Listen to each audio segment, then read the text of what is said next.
आपल्या बोलण्याचा गर्भीदार आमच्या ध्यान येत नाही. आपण काय म्हणतात, कित्येक राजकर्त्याने मला कुष्ठरोगी म्हणून हिणविलं. त्याच राजकर्त्यांना मी एक राजकर्ता बदलून दाखवायचंय. ते कशा प्रकारचं? माझी इच्छा हे तूच पूर्ण करू शकतोस. आणि कोणत्या प्रकारे असेल ते या राजसिंहासनावर बरदारी मुकुट मला घालून या राजसिंहासनावर मला बसवशील.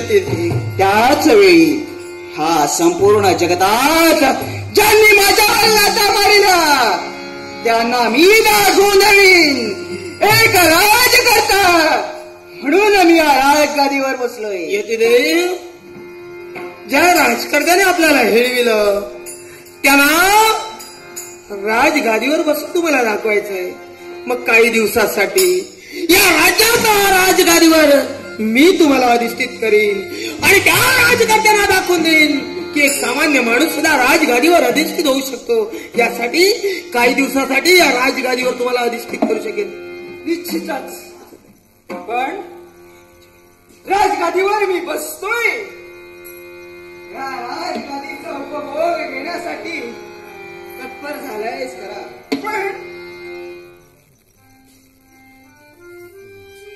पहारे दिलेल्या वचनानुसार राजगादीवर विराजित होऊन सुद्धा राजगादीवर आम्ही आपल्याला विराजित केलंय. झाली ना आपल्या मनाची इच्छा? काय अजूनपर्यंत इच्छा पूर्ण झाली? अजूनही आपली इच्छा पूर्ण झाली नाही. कारण अजूनही आपल्या मनात इच्छा निर्माण झाली आहे. आणखी कोणती इच्छा? मला सांग रे, या वस्त्रामध्ये या राजगादीवर मी विराजित झालोय. पाहून कोणी म्हणेल का रे मी एक राजकर्ता आहे? आपलं म्हणून राष्ट्र आहे. आपली वस्त्र जीर्ण झाली आहे, आपली वस्त्र माळलेली आहेत. आणि अशा भडंग अवस्थेत या राजगादीवर तुम्हाला कोणी राजा म्हणणार नाही. आणि त्यासाठी तुम्हाला वस्त्र हवी आहेत. मग चिंता करू नका, आमच्याजवळ पुष्कळशी वस्त्र आहेत आणि ती वस्त्र तुम्हाला बाल केली जातील. चिंता करू नका. राजन, अरे अशी काही का वस्त्र मिळतील, पण ही वस्त्र मिळणारी नाही. आणि ही तुझ्या अंगावरची आभूषण मला पाहिजे. काय म्हणता तुम्ही? आमच्या अंगावर असणारी राजचिन्हांकित वस्त्र आणि तीच वस्त्र तुम्हाला हवी. येते रे, जिथं मी तुम्हाला राजगादीवर अधिष्ठित केलं तिथं या वस्त्रांची काय कथा देतोय. ही वस्त्र दिलेल्या वचनाला जाणून तुम्हाला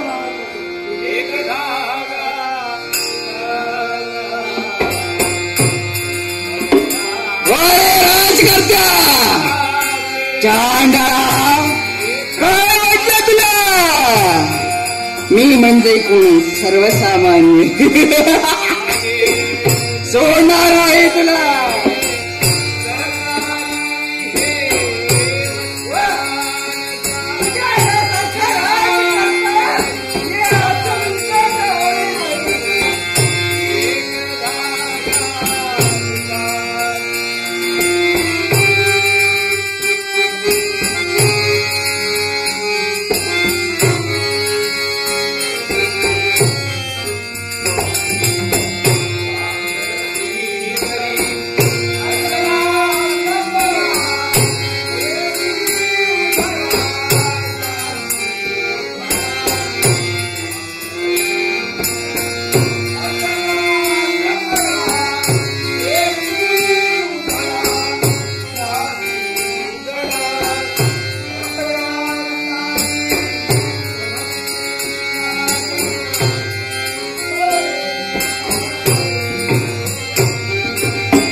शक्तीवर तुला एवढं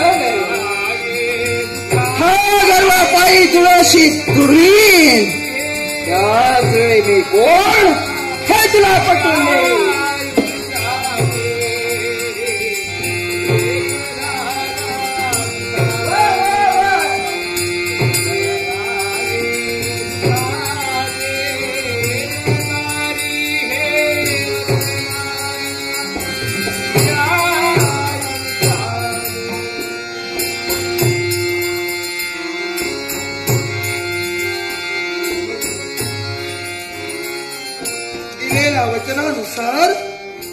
माझी सारे राज चिन्हांकित वस्त्र मी तुम्हाला पाल केली. आता आपल्या मनाची इच्छा पूर्ण झाली ना. राजन, हा. मला एकच सांग रे, वस्त्र अलंकार सर्व काही दिलं, पण या राजगादीवर बसल्यानंतर जर का शत्रूने चाल केली असेल तर आपल्याला प्रतिस्पर्धी म्हणून वळवण्यासाठी हाती खडग हवं. ते खडग मला दे. येथे काय म्हणाला तुम्ही?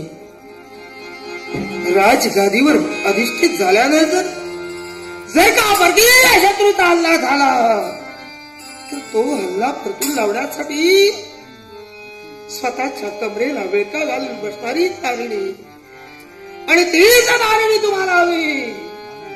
येते रे, या तारिणीने माझ्यावरती नाना संकट दुरापास केले. ती माझी तारिणी तुम्हाला हवी. मग हे घ्या.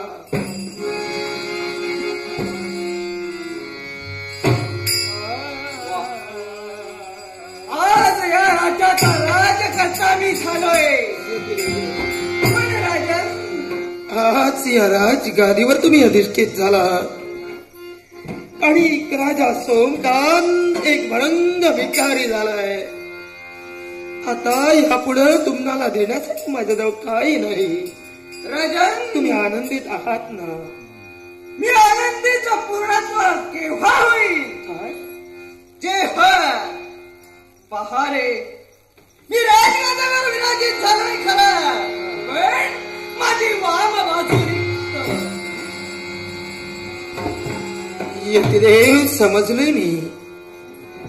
तुम्ही या राजगादीवर अधिष्ठित झाला आणि तुमची वाम बाजू रिक्त आहे.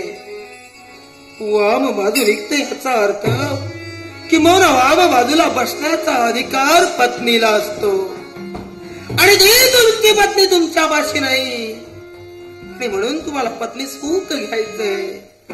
मग येते रे, तुमच्यासाठी मी प्रयत्न करेन. तुम्हाला शोभेल अशी एखादी वधू शोभेल आणि तिच्याशी तुमचं लग्न लावून देईल. म्हणतोय राजन, तुझ्याशी तुझा पाशी बरी जागा चुकलाशी. तुम्हाला काय म्हणायचंय? तुझा अजय तुझं पाशी परी तू जागा चुकलास. असं काय आहे माझ्याजवळ? हा ते दिला ना, मी पूर्णत्वाला प्राप्त होऊ शकेन. माझे वचन पूर्ण होईल. देव, मी तर एक भडंग भिकारी आहे हो. राजन, माझी इच्छा केव्हा पूर्ण होईल? ज्यावेळी तुझी भार्या माझी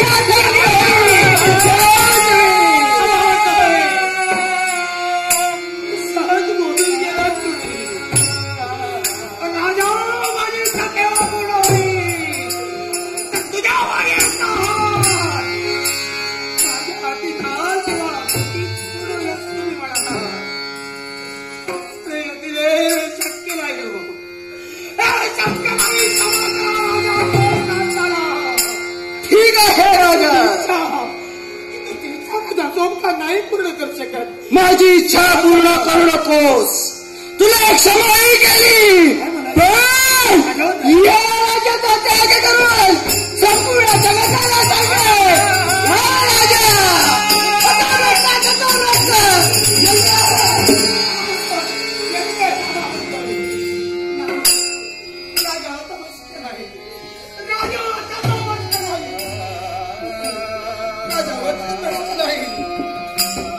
तुम्ही सहज म्हणाला, जर का माझी इच्छा पूर्ण केली नाही का माझ्या हाती दिला नाहीस तर संपूर्ण राज्यात फेरफटका मारेन. साऱ्यांना सांगेन राजा सोमकान तो भ्रष्ट आहे. राजा सोमकान वचन भ्रष्ट आहे. यतिदेव नाही हो, तो वचन भ्रष्टतेचा कलंक मला नाही झेलायचंय. यतिदेव, मी तरी काय करू? ज्या विश्वासानं जी माझ्या सोबत आली, जी माझ्या सुखदुःखाची सोबतीने बनली, ती माझी भार्या सुलोचना.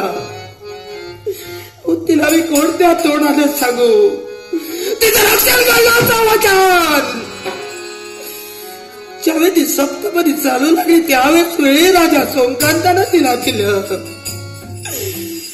मग राजा सोमकार आपल्या पत्नीला कसं सांगू शकेल की सुलोचना या यतिदेवतेचा हात धरून आमच्या सोबतचा नाही यतिदेव. राजा सोमकाने नाही करू शकत, दुसरा काहीतरी उपाय सांगावं. आहे ना उपाय, निश्चितच त्यावरही उपाय आहे. नको माझी इच्छा तू परिपूर्ण करूस, नको ते वचन पूर्ण करूस.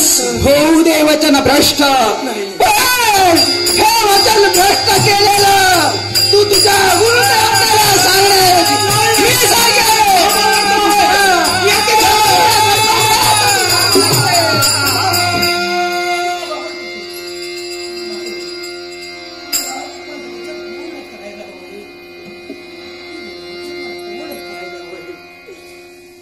आणि त्यासाठी माझ्या पत्नीच्या सुखात त्याग मला करावा लागेल. आणि म्हणून सुलोचने सुलोचने धावतोय. सुलोचने लवकरात लवकर उपस्थित हो. सुलोचने लवकरात लवकर उपस्थित हो.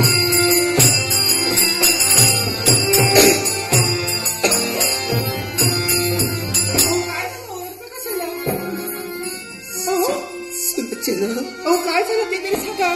काय सांगू ग तिला. एखादा काळ जर का माझ्या समोर हाव टाकून उभा राहिला असताना तर त्या काळाची सामना करण्याची ताकद या तुझ्या पतीत होती ग. हा तुझा पती हस्तप्रत ठरला. पण आज आनंदाचा सुख सौदा असताना सुद्धा आज तुम्ही दुःख का करता. सुलोचने तुझ्या प्रश्नाचं उत्तर देईन ग मी, पण माझ्या एका प्रश्नाचं उत्तर देशील का ग. नक्कीच देईन. मग मला सांग, पतीच्या सुखात किंबहुना दुःखात पत्नी वाटेकरी होत असते का ग. तिला व्हायला हवं का ग. व्हायलाच हवंय. होय ना. जशी तू माझ्या सुखाची सोबतीण आहेस तशी माझ्या दुःखाची सोबतीण होऊ शकतेस का ग. पण हे आजच का विचारताय तुम्ही. कारण वेळच तशी टाकली ग. काय झालं ते तरी सांगा. ती वेळ आज समीप आली म्हणजे काय झालं काय ते तरी. आणि म्हणूनच या प्रश्नांची उत्तरं मला हवीत ग. देईन मी तुमच्या प्रत्येक प्रश्नाची उत्तर मी देईन. हो तुमचा प्रश्न आहे ना की प्रत्येक सुख दुःखात साथ देणार की नाही. देईन. होय ना. हा माझा हक्क आहे. होय ना. या तुझ्या पतीच्या सुखात किंवा दुःखात तू मला साथ देशील नक्कीच. असं वचन सप्तपदी चालत असताना तू दिलंस आणि त्यावेळेचं वचन मी सुद्धा दिलं होतं. बरोबर आहे. पण ते वचन तुला पूर्ण करावं लागणार आहे. तुझ्या सुखाची जबाबदारी मी स्वीकारली होती, पण ती जबाबदारी मी मात्र पूर्ण करू शकत नाही. असं काय म्हणतात. ते वचन तुझा पती नाही पूर्ण करू शकणार. पण मला तर असं वाटतं. क्षमा कर मला. लग्न केल्यापासून आतापर्यंत जे काही हवं ते सारं तुम्ही दिलात. सुखाची वाटेकरी मी आहे, दुःखाची वाटेकरी मी आहे. मग आजच असं का बोलता तुम्ही. काय झालं सांगा तरी मला. एकच घडलंय ग. सुखाच्या संसाराचे सुंदर स्वप्न पाहिलंच ना तू. पण तुझा स्वप्न आज भंगलं आहे. सुलोचने अगं एखाद्या शिल्पकारानं सुंदर शिल्प निर्माण करावं आणि विजय त्या शिल्पावर पडून त्या शिल्पाची शतखंड व्हावी असा अवस्था माझी झाली. काय ते कोणत्या कारणास्तव माहित आहे का. कोणत्या. आज दान देण्याचा दिवस होता.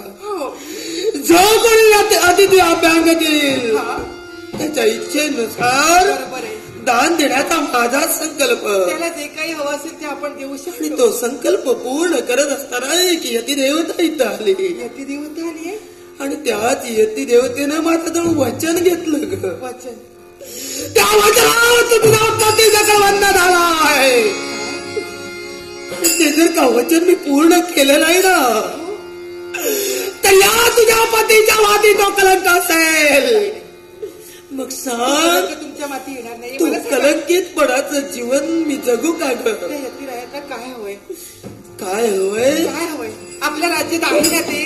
पाग या राजसिंहासनावरती अधिष्ठित झाले. आहे आशीर्वाद.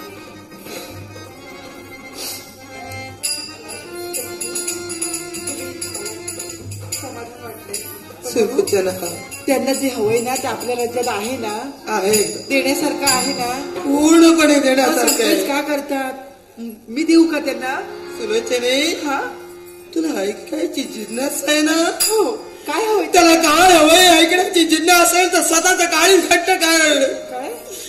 स्वतःच्या काळजावर दगडते असं का बोलतात तुम्ही? आणि ऐक त्याने काय मागितलंय. काय मागितलं? सुलोचने, त्याने दुसरं काही नाही मागितलं, तर त्याने मागितलाय तो तुझा हात आपल्या हाती.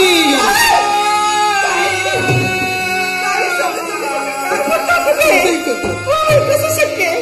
मी तुमची आहे, तुमच्याशिवाय रागू शकत नाहीये. तुमच्याशिवाय माझं लग्न झालं आणि असं असं सुद्धा तुम्ही म्हणतात की माझं माझ्याशिवाय जगणं तुला असंही होईल याची पूर्ण कल्पना आहे का मला? माझं नाहीये मला. सुलोचने, तुला काय वाटलं? तुझ्याशिवाय हा तुझा पती जिवंत राहू शकेल का ग? अगं तू माझा प्राण आहेस. तू माझ्यापासून दुरापत्त झालीस ना तर माझ्या देहातून तो प्राण निघून गेला का तो होईल माझं. मी तुमचा प्राण आहे, पण तुम्ही तर माझा श्वास आहात आणि तो श्वास माझ्या देहातून जर काही गेला ना तर मी जिवंत राहू शकत. सुलोचने, याच्यासाठी मी समजावून सांगते त्याला. जे काही तुला वाटत असेल तर तोही प्रयत्न कर.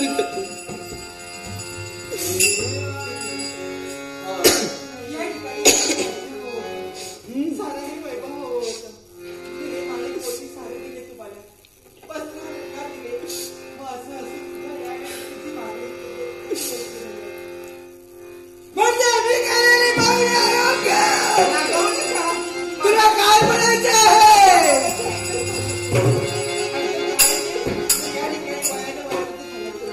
आणि यावेळी अशा वेळी तुम्हाला नाही मिळू शकत.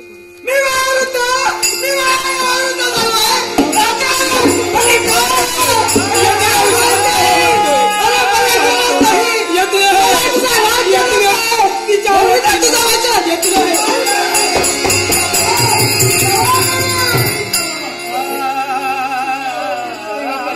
काय करू मी? यावेळी कोणतं संकट माझ्यावर येईल? कुठे मी चुकले म्हणून आज हे माझ्या नशिबात. मीराचं कष्ट ते हलक्याशा उष्म्यानं वितळत असत. मी जे तिला कथन केलं ना त्यामुळे तिचं हृदय द्रवलंय हो. तिच्या हृदयाची शतखंड झाली आणि एका सुस्त आशेच्या किरणास्तव तिनं तुमच्यासमोर प्रश्न केला. तुमची यातना केली सभा करा तेव्हा. राजन, समक्षराच्या बोधानं पूर्णत्वाला जर का ते हातात हात देत असेल तरच मला ती हवी आहे, तरच हा राज्य हवं आहे. नाही तर मला तुला काही नको. तुझं तुला लक्ष लाभायला लागू दे. तुमचं वचन पूर्ण केलं नाही. सुलोचना, काय बोलणे तुमचं? तूच म्हणालीस ना हा? पतीच्या सुखात जशी मी वाटेकरी नाही तशी दुःखातही. खरंय. मग आज हा. माझ्या दुःखात वाटेकरून होऊन माझ्या वचन पूर्ततेच्या मार्गावर तुम्हाला साथ देणार आहेस की नाही? हे पहा, मी हात जोडते विनवणी करते तुम्हाला. या ठिकाणी वचन देऊन मोकळी झालात की वाटेल ती इच्छा पूर्ण होईल म्हणून. आणि आज त्यांना हवी आहे ती तुमची पत्नी हवी आहे. पण मी तुमच्याशिवाय राहू शकत नाही, जगू शकत नाही. मी काय करू? मी नाही पूर्ण करू शकत नाही. मी असं नाही वागू शकत नाही.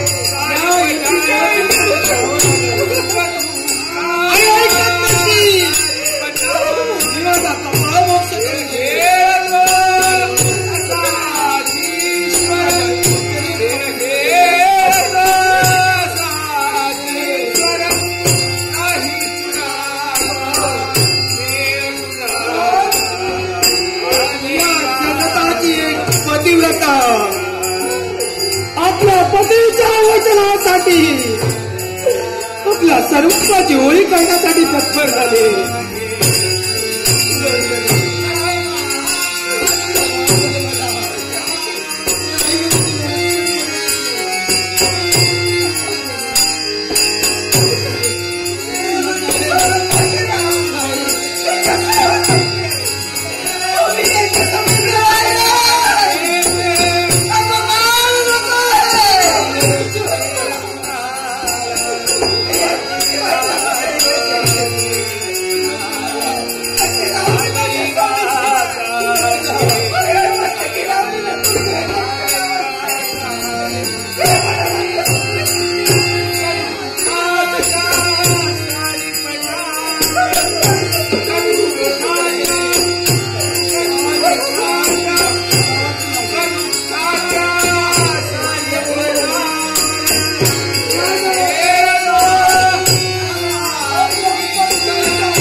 यतिदेवतेच्या हातात माझ्या पत्नीचा हात माझ्या पत्नीचा हात तुमच्या हाती. खराय राजा, तुला काय वाटलं? काय इथं कोण आला होता? एक यतिदेवता आली होती यतिदेव? आणि त्याच यतिदेवतेनं माझं वचन घेऊन राजा सोमकानाला भडंग भिकाराप्रमाणे केलंय. काय हे तू हास्य राजा मी काय अरे मी परमेश्वर याचा अर्थ काहीच मागच्या ध्यानी आला नाही. खराय यतिदेव म्हणून तुझ्या नजरेसमोर होता. तीच माझी मायावी शक्ती. परमेश्वर काय म्हणाला? मायावी शक्तीने यतीचं रूप घेतलं तो धनुष्य राजा सोमकांता समोर एक यती देवता म्हणून आला. वचनानं चगडबंद मला केलं. पण दानवेश्वर एक जातीवंत राज करताय. या मातृभूमीतील एक जातीवंत मानव आहे. ते मी नकळत दिलेलं वचन असू दे काय किंवा सच्चाईन दिलेलं वचन असो का, दिलेलं वचन पूर्ण करणं जाणतोय मी. आणि म्हणूनच मी माझं वचन पूर्ण केलंय. राजा सोमकांत भडंग भिकारी या सारा जगातला कळायला हवंय. अरे गादी गिजा आई सलामत वावरत होता. ना अन्न ना पाणी अशा अवस्थेत मी तुला ठेवणार आहे. काय तुम्हाला काय म्हणायचंय? खरंय ते कुठं तर या माझ्या कंदुक नगरीत. खराय राजा. हाच माझ्या राजा तुझ्या नजरे समोर काय हिला मी माझी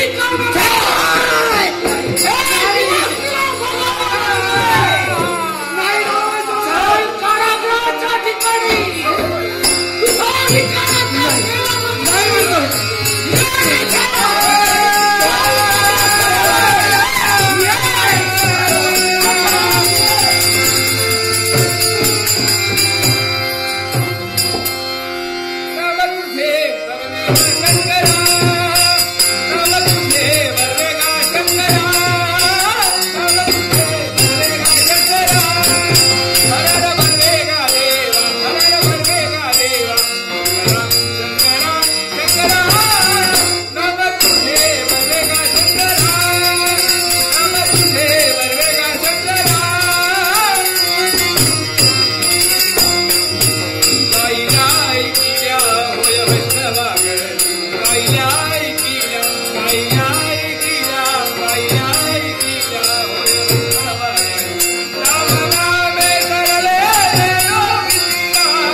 दाह शमविला. हे माझ्या प्रिय भक्तांनो, या शंभू महादेवाचा तुम्हाला अगदी शुभमंगल आशीर्वाद आहे. शुभमंगल आशीर्वाद. आज कैलासाच्या पायथ्यापासून जर का शिखरापर्यंत निरीक्षण केलं असेल तर ओम नमः शिवाय, ओम नमः शिवाय या षडाक्षरी मंत्राचा नामजप हा अखंड आणि अविरतपणे होतोय. हे माझ्या प्रिय भक्तांनो, या षडाक्षरी मंत्राचा नामजप असाच अखंड आणि अखंड चालू ठेवा. हा कैलासचा देव, देवादिदेव महादेव तुमच्या मनातील इच्छा आकांक्षा निश्चितच परिपूर्ण करील, निश्चितच परिपूर्ण करील. तुमच्या जीवनात येणारी संकट या शंभू महादेवाच्या नामस्मरणानं नक्कीच दूर होतील, नक्कीच दूर होतील. अरे वा, शंकिनी लंकिनी भूतगण पिशाचगण आहे, शुभमंगल आशीर्वाद आहे. अरे वा, अरे बाळ नंदी, अरे तू का रुसून बसलाय? अरे तुला काय वाटलं? हा भोळा देव तुला विसरला की काय? असं कसं होऊ शकेल? हे नंदकेश्वरा, अरे तुझा मोठेपणा, तुझे पराक्रम आम्ही जाणत नाही की काय? आठवतोय तो तुझा पराक्रम? अरे ज्यावेळी देवादिकांची दाणादाण तू उडविलीस, द्वै देवतांची दाणादाण उडवल्यानंतर या शिवशंभूची युद्ध करण्यासाठी तू तत्पर ठरलास. आणि त्याच वेळी या शिवशंभूच्या मुखातून निघालेले मुखोद्गार, हे नंदकेश्वरा, तू माझाच एक अंश आहे. अर्थात तुला जे काही हवं असेल ते वरदान माग. पण त्याच वेळी नंदकेश्वरा तू काय म्हणालास? हे शंभू महादेवा, आज युद्ध मी जिंकलंय. अर्थात तुम्ही जो काही हवा असेल तो वर माझ्याकडून मागून घ्या. आणि त्याच वेळी या देवाला ती सुसंधी सोडली नाही. त्यावेळी काय मागितलं असेल? हे नंदी, तू माझं वाहन हो, तुझ्या पृष्ठभागी बसून या त्रिखंडात मी संचार करीन, या त्रिखंडात संचार करीन. आणि त्याच वेळी धीरतेनं धीर झालास आणि या भगवंताची सेवा करण्यासाठी स्वतःचं जीवन या शिवशंभूच्या चरणाशी समर्पित केलंस. अरे बा, आहे साऱ्या भक्तांना शुभमंगल आशीर्वाद आहे. ज्यावेळी समुद्र मंथन झालं, त्या समुद्र मंथनातून निघालेलं ते हलाल विष, त्या विषानं या सृष्टीचं नुकसान होऊ नये आणि या सृष्टीला त्राळण्यासाठी या शंभू महादेवानं ते हलाल विष प्राशन केलं. आणि ते हलाल विष प्राशन केल्यानं होणारा या शरीराचा दाह तो शांत होण्यासाठी मस्तकी गंगा धारण केली, चंद्रमा धारण केला, पण नाही, या शरीराचा दाह शांत झाला नाही. आणि सरते शेवटी त्या रामनामानं, प्रभू रामचंद्राच्या रामनामानं या संपूर्ण शरीराचा दाह शांत झाला. आणि म्हणूनच नित्यशा त्या रामनामात तल्लीन होणं हेच योग्य हो, हेच योग्य हो.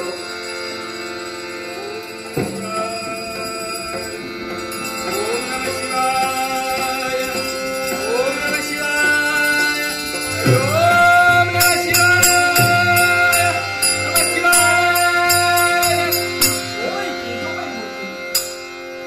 रामनामात तल्लीन झाले, पण जो हेतू मला साध्य करायच्यासाठी त्यांच्या ध्यानाचं विसर्पण योग्य आहे. ओम नमः शिवाय.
सदैव कल्याण होईल असा मंगलमय आशीर्वाद झाला देवा माझ्या मनाचं समाधान.